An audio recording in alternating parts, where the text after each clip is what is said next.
Welcome to the Edmonton Community Legal Centre's presentation on financial support. We will cover both spousal support and child support. The information presented here during this session may have limited application to your particular situation.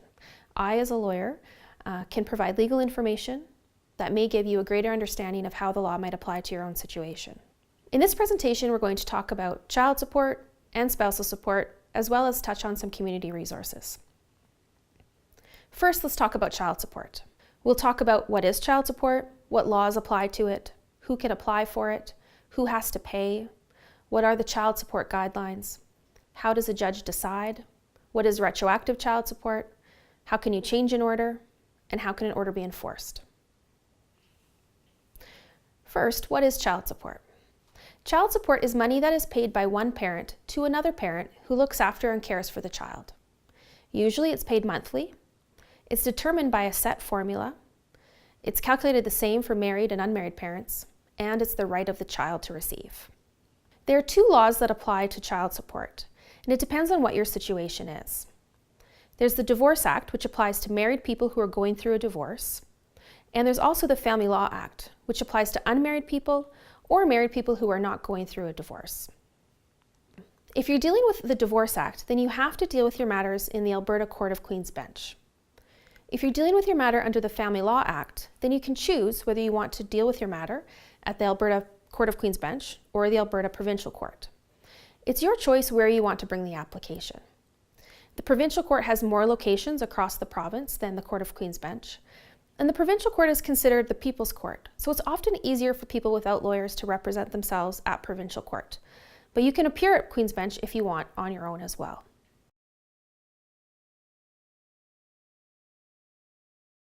You can apply for child support if you are the parent or guardian of a child, if you are the child, if you have care and control of a child, or if you have the judge's permission to make an application. Most often, however, it's parents making applications against another parent. You have to financially support a child if you are the biological parent of the child, if you are the adoptive parent of the child, and sometimes if you are a step-parent that has acted like a parent. If you are a step-parent who acted like a parent, you may be considered to be standing in the place of a parent. If you've acted like a parent, then you may be responsible for child support. A judge has the discretion to determine if a step-parent has to pay child support. Though even if a judge finds that you did stand in the place of a parent, the judge can order that you pay less child support than what is put in the child support guidelines, and we'll discuss that further in the presentation. So how do you know if you stood in the place of a parent? A judge is going to look at a number of factors: the relationship you have with the child, the length of the relationship, the age of the child, the roles you played for the child, what the child calls you, how you presented yourself to the rest of the community. There's a number of factors to look at when deciding whether or not a step-parent has stood in the place of a parent to a child for the purposes of child support. The amount of child support that must be paid is set by the child support guidelines. There's the Alberta Child Support Guidelines and the Federal Child Support Guidelines, but they're virtually identical. Each province has its own table, and the payor's provincial table should be used.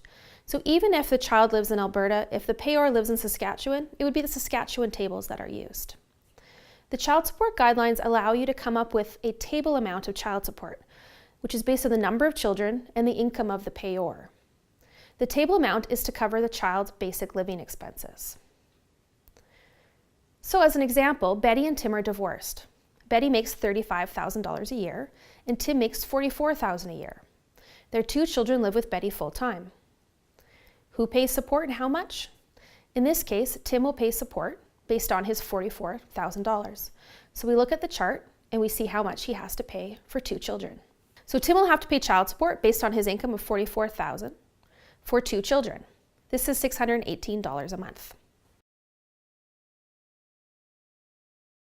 When a judge is making a decision about granting a child support order, the judge will consider 5 questions, or in other words, go through 5 steps. Step 1, are the children entitled to receive support? Step 2, what are the parenting arrangements? Step 3, what are the child support guideline incomes of each parent? Step 4, do the children have special expenses that must be paid? And step 5, is there a reason to depart from the child support guidelines? Step 1 is, are the children entitled to receive support? If the children are under 18 and have not withdrawn from their parents' care, they are most likely to be entitled to support. If the children are over 18, this is one of the circumstances where the Divorce Act and the Family Law Act are different. Under the Divorce Act, children are entitled to receive support over the age of 18 if they are still dependent on their parents, for example, if they have a disability or if they're in school full-time.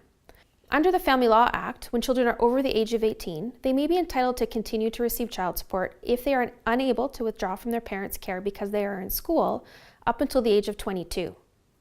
Under the Divorce Act, there's no upper age limit. Children can continue to receive support if they continue to be dependent on their parents for any reason, including if they're in school or if they have a disability. The second question a judge must ask is, what are the parenting arrangements? Parenting arrangements have a significant impact on child support calculations. There are three primary types of arrangements. Primary care, where one parent has care of the children at least 60% of the time. We call this primary care or residential custody.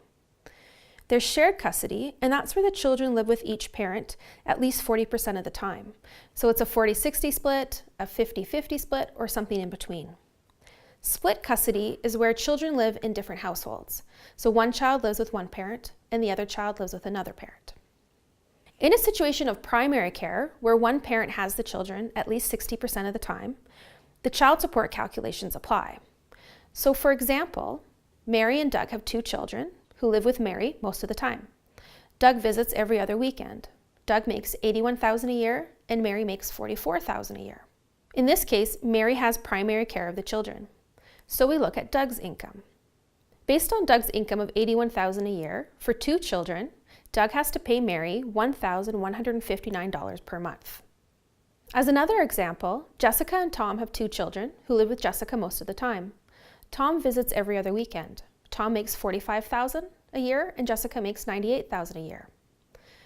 Jessica has primary care. We use the child support tables based on Tom's income. The fact that Jessica makes more money than Tom is irrelevant. We use Tom's income regardless. Based on his income and two children, Jessica's care, he needs to pay $632 per month in child support to Jessica. It does not matter that Jessica earns more than Tom, it's the payor's income that matters. In a shared parenting situation, each shared child counts as a child in both households. We use the child support guidelines to calculate the payment amount for both parents. The difference between the amounts is what is to be paid. We usually call this the set-off amount. So for example, Bob and Kim have two children. They live with each parent 50% of the time. Bob makes $28,000 a year and Kim makes $45,000 a year. To calculate the child support, we calculate each parent's child support guidelines with two children, and then we set off the amount. Based on the guidelines and his income, Bob would pay $411 per month, and Kim would pay $632 per month. 632 minus 411 is $221. Therefore, Kim has to pay Bob $221 per month for the care of the children. A judge does not have to use the table amounts in a shared parenting situation. This is one of the occasions where a judge can go off the tables if it makes sense in the circumstances. The judge must consider the recommended table amounts, but also the increased costs of shared parenting and the conditions, means, needs, and other circumstances of each parent of the children. So when you're making an application in a shared parenting situation, it's important to provide the judge with all the information they need, not just about your incomes, but also about how much money you need to facilitate the shared parenting situation and the circumstances in each household. In a split parenting situation, we use the child support guidelines for both parents based on the number of children in each parent's care. The difference between those two amounts is what is to be paid. In this case, there's no discretion to go off the child support guidelines. The guidelines should be applied. For example, Dale and Leslie have two children. One child lives with Dale, the other child lives with Leslie. Dale makes $50,000 a year, and Leslie makes $98,000 a year. To calculate the child support, we look at the fact that they have two children, but one lives in each household, so we use the tables according to one child each. Dale makes $50,000, and so his child support obligation for one child is $405 per month. Leslie makes $98,000 per year. She has one child in her care, so the amount for one child under the tables is $850 per month. The set-off amount is $445. Therefore, Leslie has to pay Dale $445 per month for child support. So step 3 is to determine the parent's child support guideline incomes. A judge can use different methods to decide income. Generally, however, a judge is going to look at a parent's line 150 of their income tax return, minus any professional or union dues. A judge can also estimate a payer's income using pay stubs, or they can use an average amount over 3 years. That's generally done where you have many fluctuations in income.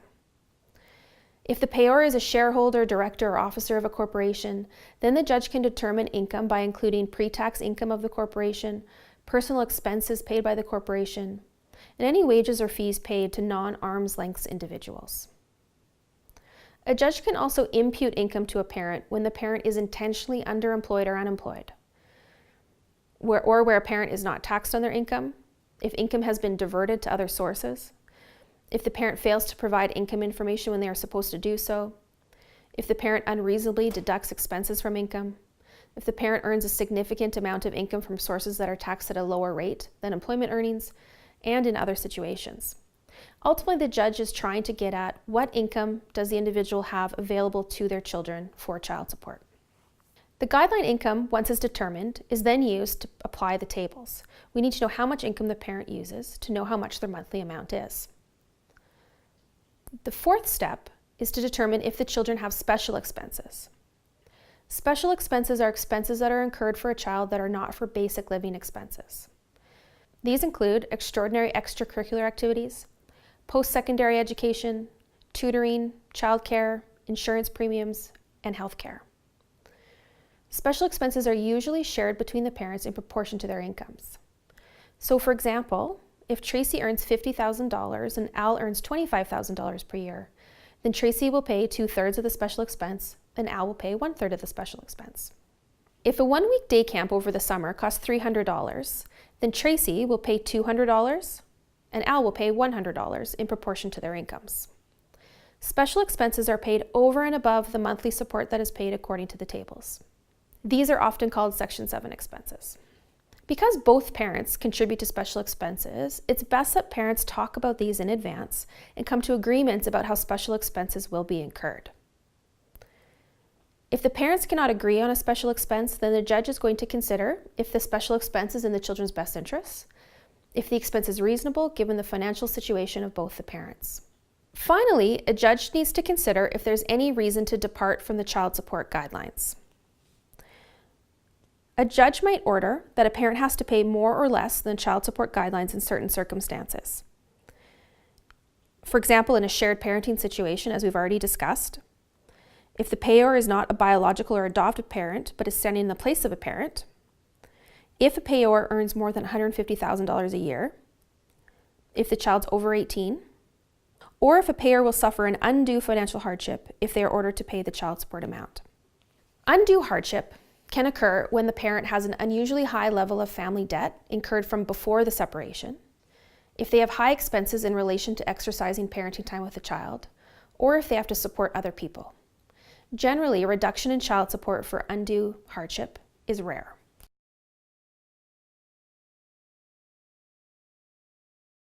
Retroactive child support occurs when a judge orders that a parent must pay additional child support now for not paying the proper amount of child support in the past. Orders will generally only go back 3 years from the date the parent applied for financial support, and will not go back before the child support or financial information was requested. In making a determination about an award for retroactive child support, the court will consider a number of factors. Does the recipient of support have a reasonable excuse for why they did not seek child support earlier? Has the payor been involved in blameworthy conduct in relation to child support? What were the children's circumstances during the time that the support was not paid? And would an order for retroactive child support cause financial hardship on the payor?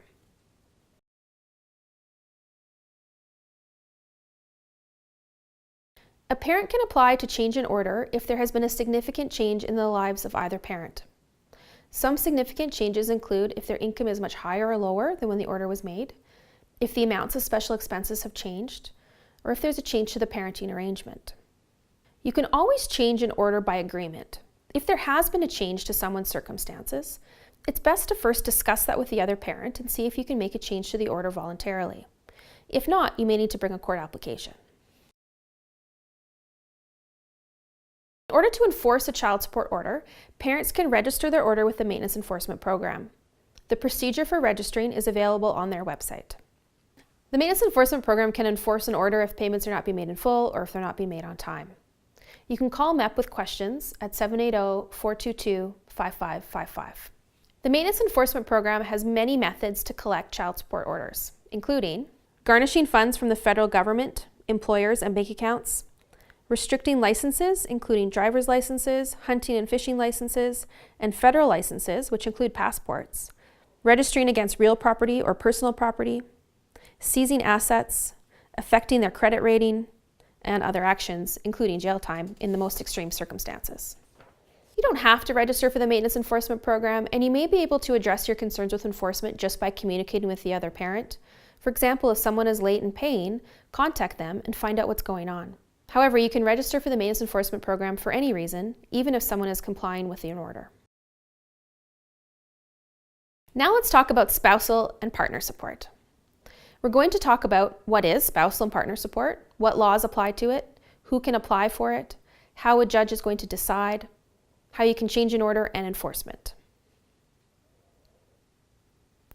Spousal or partner support is paid after a separation or divorce if the partner proves that they are entitled to receive it. It's paid from the partner who makes more to the partner who makes less. It's only paid if the partners were married or if they were in an adult interdependent relationship. Partner support is awarded for different reasons. It's awarded to compensate one partner for financial decisions made during the relationship. For example, if one partner stays home, to help one partner meet the needs after the relationship ends. For example, one partner can't meet their budget because they don't have a job, or to honor any contracts that the partners have made, so a prenuptial agreement or cohabitation agreement. You must prove that you are entitled to receive partner support. It's not something you automatically receive. Just as with child support, there are two different laws that might apply to a situation of spousal or partner support. The Divorce Act uses the term spousal support. The Family Law Act uses the term adult interdependent partner support. We're going to talk about support just generally as partner support. You can apply for partner support if you were spouses, meaning you were married to each other, or if you were in an adult interdependent relationship. An adult interdependent relationship is the terminology used in Alberta for what we often commonly call a common law relationship. In Alberta, people are in an adult interdependent partnership if they've lived together in a relationship of interdependence, and they've done so for 3 years, or if they've entered into a contract that makes them adult interdependent partners, or if they have a child together. When making an order for partner support, a judge will go through 4 steps or ask themselves 4 questions. Should the partner receive support? How much support should be ordered? Should the partner support be paid in a lump sum or periodically? If the partner support payments are periodic, how long should the payments last? So the first question is, should the partner receive partner support? The judge will consider different factors and apply different objectives to answer this question. A partner support order will not be issued if the answer is no. A judge will consider different factors when thinking about whether a partner support order should be made. For example, the judge will consider how long have the partners cohabited in a residence together. The longer the relationship, the more likely it is that partner support will be ordered. What functions did each partner carry out when they lived together? For example, who worked, who stayed at home? Did both partners share domestic duties? Are there any agreements or orders between the partners? For example, did they have a prenuptial or separation agreement? How much does each partner earn? And do they have access to other financial resources? The bigger the gap in the income between the partners, the more likely it is that the partner support will be ordered. The judge is always going to be going back to thinking about the objectives of partner support. It should recognize the financial advantages and disadvantages that a partner faces because of the relationship or because of the separation. It should ensure that neither partner suffers economic hardship because of the separation. If there are financial consequences for caring for the children, then those consequences should be shared between the partners. And it should promote each partner becoming self-sufficient within a reasonable period of time. As an example, Amy and Jason have dated for a long time. Amy is from Australia, and they decide that they want to get married. Amy will move up to Alberta to live with Jason. Amy gives up her successful job and sells most of her possessions. Her credentials are not recognized in Alberta, and she has a difficult time finding work. They decide to have children, and Amy stays home with the children. Jason gets numerous promotions because he is able to focus on his work while Amy takes care of the house and the children's activities. After 15 years, they decide to get divorced. Amy is now 40, Jason's 44, and Jason's earning $112,000 a year. Their children are now 10 and 8. So the first question, is Amy entitled to receive partner support? So if we think like a judge, we're going to consider these factors. How long have the partners lived together? What functions did each partner carry out?